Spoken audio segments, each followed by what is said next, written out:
katoa.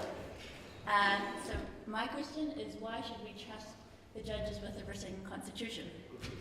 And I understand there's a judge here tonight, so I have to be a little bit careful with how I answer this. But it's an important question, I think, for us to look at, because we potentially, depending on how we frame our constitution tomorrow, but going to have an enforcement provision in our constitution that will give judges, so these people who are unelected and who have very little accountability measures, potentially the power to overrule laws that the government makes. So on the face of it, it sounds a little dodgy. You would say. This is especially the case if you're a legal realist, and I don't want this to be a jurist lecture. It's only 3 minutes, but sort of legal realists basically believe that the way that laws are framed, and I guess the ambiguous nature of language, means that judges have options and choices available when they make decisions, right? So they always think that there's always 2 ways that a judge can go, and so given the fact that they have a choice, that they can potentially bring their personal morals and stuff into play. And so if that's sort of really the case, then hell no, we shouldn't trust them.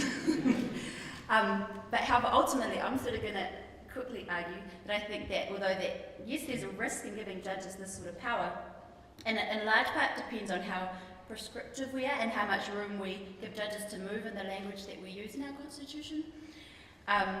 That sort of as a general point, I think that there is an important thing that doesn't really give judges totally free rein on how they interpret something. There's a sort of thing that constrains and restricts them that I think that we can trust in. And it doesn't bind them formally, but still packs a pretty huge punch.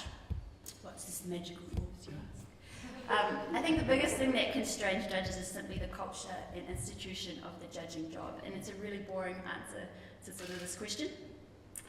But basically, judges feel personally bound by the institution of being a judge, I think. It's sort of an institution where judges are expected not to just implement their will or agenda, and it's one where they're expected to respect the judicial process, respect the law, respect precedent, and respect their role as interpreters of the law. Judges from day dot in law school, and you guys will know this, those who are in law school, which is actually quite a lot of you, are institutionalised, and you're told what the role of a judge is, sort of drilled into you over and over again.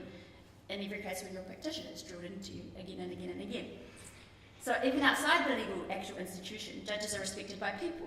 They're seen as these sort of superior, reasonable human beings, and the fact that they're seen like that, I think, means that there's pressure to live up to that. Further, one of the biggest reasons is, of course, judges actually have to give decisions when they make their judgments. So, in giving those reasons, they need to show that they're acting in a neutral and principled way. They need to explain how they came to that decision, and the explanation is put up for review and critique by lawyers and other judges. So basically, the shame of being pulled up, I guess, and the pressure and desire of judges to fulfill the role they're supposed to do is, I think, one of the strongest reasons that we should trust them. So just as a final point, in relation to whether we can put our trust in judges, and that relates to sort of the Constitution more specifically. One thing I think that we can perhaps think about in drafting our Constitution tomorrow is whether we want to give any guidance as to how we want it to be interpreted. For example, we could say we want it to be seen as a living document, or we could not. But it's just something to think about if you want to put any sort of practical guidance into how judges are supposed to be interpreting this thing.